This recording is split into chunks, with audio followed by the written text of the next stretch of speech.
പൊട്ടക്കുളത്തിൽ കുളവൻ ഫണീന്ദ്രൻ എന്ന ഒരു പ്രയോഗമുണ്ട്. 2021 ചാലക്കുടിയിൽ മത്സരിച്ച ഡെന്നീസ് ആന്റണിയുടെ ഒരു ഫേസ്ബുക്ക് പോസ്റ്റ് കണ്ടപ്പോൾ തോന്നിയതാണ്. ചാലക്കുടിയിലെ ഇടതുമുന്നണി സ്ഥാനാർത്ഥിയായിരുന്നു ഡെന്നീസ്. അയാൾ പൊട്ടക്കുളത്തിലെ തവളയായി മാറിയോ എന്നൊരു സംശയം. സത്യത്തിൽ അതൊരു വിലാപകാവ്യം കൂടിയായിരുന്നു എന്ന് മനസ്സിലാക്കണം. സ്ഥാനാർത്ഥിയായി നോമിനേഷൻ കൊടുക്കാൻ രാവിലെ 6:45 കുളിച്ച് കണ്ണെഴുതി കൊട്ടും തൊട്ട് പ്രാർത്ഥിച്ച് റെഡിയായി നിന്നോളാൻ നേതൃത്വം അറിയിച്ചിരുന്നുവെന്നാണ് ഇയാൾ അവകാശപ്പെടുന്നത്. അതായത് കേരള കോൺഗ്രസ് മാണി ഗ്രൂപ്പിന്റെ നേതൃത്വം. ഡെന്നീസിന്റെ അടുത്ത് നിന്ന് ഇതാരും പ്രതീക്ഷിച്ചിരുന്നില്ല. ഡെന്നീസ് എന്താണെന്ന് ഡെന്നീസിന് ഇതുവരെ പഠിക്കാൻ സാധിച്ചിട്ടില്ല എന്നുള്ളതാണ് സത്യം. 15 വർഷമായി വാടക വീട്ടിൽ താമസിക്കുന്ന കഥയും അതിൽ എഴുതി കണ്ടു. ആദ്യം സ്വയം നന്നാവുക, പിന്നീട് വീട് നന്നാക്കുക, അതിനുശേഷം കര നന്നാക്കുക, ഒടുവിൽ നാട് നന്നാക്കുക എന്നാണ് അറിവുള്ള പലരും പറഞ്ഞു വെക്കുന്നത്. ആദ്യമേ നാട് നന്നാക്കാൻ ഇറങ്ങിയതാണ് ഡെന്നീസിന് പറ്റിയ അബദ്ധം. നിരായുധന്റെ ആയുധമാണ് മൗനമെന്നാണ് ഡെന്നീസിന്റെ പക്ഷം. മൗനം വിദ്വാനുഭൂഷണമെന്നും അല്ലെങ്കിൽ വിഡ്ഢിക്ക് അലങ്കാരമെന്നും ഒക്കെ പ്രയോഗങ്ങൾ കൂടിയുണ്ട് ഡെന്നീസെ. ഡെന്നീസിന്റെ അവകാശവാദങ്ങളൊന്നും ശരിയല്ല എന്നുള്ളത് കൊണ്ടാണ് ഇങ്ങനെ ഒരു വാർത്ത ചെയ്യേണ്ടി വന്നത്. ഡെന്നീസ് ഇപ്പോൾ ഉന്നയിക്കുന്ന ഈ ആക്ഷേപങ്ങളെല്ലാം 5 കൊല്ലം മുമ്പ് സാക്ഷാൽ കേരള കോൺഗ്രസ് മാണി ഗ്രൂപ്പുകാർ ഉന്നയിച്ചിരുന്നതാണ്. എന്ന് വെച്ചാൽ ഡെന്നീസിന് 5 കൊല്ലത്തെ കേരള കോൺഗ്രസ് പാരമ്പര്യമേ ഉള്ളൂ. ഡെന്നീസിനെ കേരള കോൺഗ്രസുകാർ ആരും ദത്തെടുത്തതല്ല. ചില മെത്രാമാരും വൈദിക പ്രമുഖരുമൊക്കെ നിർബന്ധിച്ച് കേരള കോൺഗ്രസിന്റെ തലയിൽ കെട്ടിവെച്ച ചരക്കാണ് ഡെന്നീസ്. കേവലം 1057 വോട്ടിന്റെ വ്യത്യാസത്തിലാണ് താൻ തോറ്റതെന്നാണ് ഡെന്നീസ് അവകാശപ്പെടുന്നത്. ഡെന്നീസ് പഠിക്കാതെ പോയ ഒരു രാഷ്ട്രീയമുണ്ട്. 26,648 വോട്ടിന്റെ ഭൂരിപക്ഷത്തിലാണ് വി ഡി ദേവസി 2011 അവിടെ വിജയിച്ചത്. അതിന്റെ അർത്ഥം 29,705 വോട്ടിനാണ് ഡെന്നീസ് ആന്റണി അവിടെ തോറ്റതെന്നാണ്. കാലങ്ങളായി CPM വലിയ ഭൂരിപക്ഷത്തിൽ ജയിക്കുന്ന മണ്ഡലമാണ് തനിക്ക് വേണ്ടിയിട്ട് വിട്ടു തന്നത്. കഴിഞ്ഞ 5 വർഷമായിട്ടും അത് മനസ്സിലാക്കാൻ കഴിയാതെ പോയതാണ് ഡെന്നീസിന്റെ പരാജയം.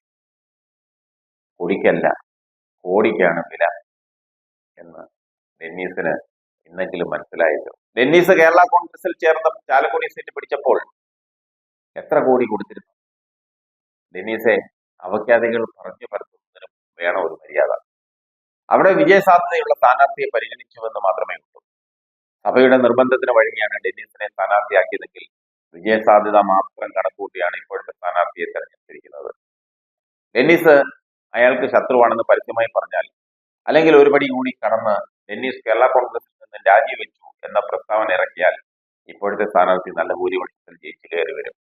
വെറുതെ പറയുന്നതല്ല. 2021 ഡെന്നീസ് തോറ്റത് ഇടതുമുന്നണിയുടെ കുറ്റം കൊണ്ടല്ല, ഡെന്നീസിനോടുള്ള ശക്തമായ എതിർപ്പ് കൊണ്ട് മാത്രമായിരുന്നു. അത് തിരിച്ചറിയാതെ വാടക വീട്ടിൽ കിടക്കുന്ന ഡെന്നീസ് കഴിഞ്ഞ 5 വർഷമായി ഈ പാർട്ടിയെ കൊണ്ടല്ലേ ജീവിച്ചു പോന്നത്.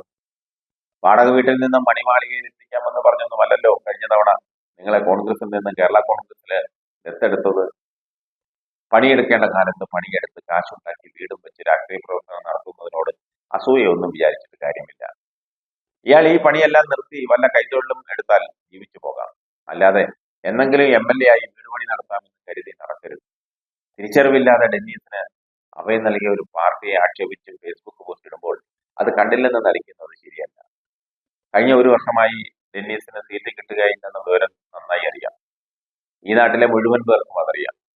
ഡെന്നീസ് ഏതെല്ലാം അരമനകളിൽ കയറി ഇറങ്ങിയപ്പോൾ അവരാരെങ്കിലും ഡെന്നീസിനെ പ്രോത്സാഹിച്ചുവോ എന്നറിയില്ല. താങ്കളോട് ഒരു നേതാവ് സീറ്റ് നൽകാമെന്ന് ഒരു ഘട്ടത്തിലും പറഞ്ഞിട്ടില്ലെന്നാണ് മനസ്സിലാക്കുന്നത്. എന്നാൽ താക്കോൽ സ്ഥാനീയൻ വാക്ക് തന്നിട്ടുണ്ടായിരുന്നു എന്നാണ് പറയുന്നത്. അയാൾ വാക്ക് തന്നിട്ടും പ്രത്യേകിച്ച് കാര്യമൊന്നുമില്ല. 2021 കേരള കോൺഗ്രസിലെ ഭൂരിപക്ഷം സീറ്റ് തോൽപ്പിച്ചു കൊടുത്തതിൽ മുഖ്യ പങ്ക് വഹിച്ച അയാളുടെ വാക്കിന് പഴയ ചാക്കിന്റെ വില പോലും ഇപ്പോഴില്ല. അയാൾക്ക് പോലും സീറ്റ് കിട്ടിയില്ലെന്ന യാഥാർത്ഥ്യ ബോധമെങ്കിലും ഡെന്നീസിന് വേണമായിരുന്നു. അത് മനസ്സിലാക്കാതെ പോയത് ഡെന്നീസിന്റെ ബുദ്ധിഹീനത. നിങ്ങൾക്ക് പറ്റിയ പണിയല്ല ഇത്. കോൺഗ്രസുകാരെ സ്ഥാനാർത്ഥിയാക്കി കൊണ്ടുവരുന്ന കാര്യത്തിൽ പാർട്ടിയിലുള്ള മുഴുവൻ പേർക്കും അഭിപ്രായ വ്യത്യാസമുണ്ട്. കഴിഞ്ഞ തവണ നിങ്ങളെ കൊണ്ടുവന്നപ്പോഴാണ് ആ അഭിപ്രായ വ്യത്യാസം പരസ്യമായി പുറത്തു വന്നത്. പാർട്ടിക്ക് വേണ്ടി ഇത്രയും നാൾ ചെരച്ചു നടന്നവനൊക്കെ അപ്പോൾ വിഡ്ഢികളായി എന്നുള്ളത് മാത്രമേ ഉള്ളൂ. അവസാനമായി ഒരു കാര്യം ഡെന്നീസ് മനസ്സിലാക്കണം.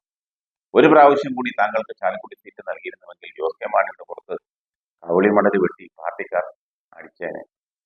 താങ്കൾ താങ്കളുടെ അഭിപ്രായം പരസ്യമായി പറഞ്ഞു. യഥാർത്ഥ കേരള കോൺഗ്രസുകാരുടെ വെറുപ്പ് പച്ചയ്ക്ക് കേൾക്കാമെന്നല്ലാണ്ട് മറ്റൊരു ഗുണവും അതുകൊണ്ടുണ്ടായില്ല.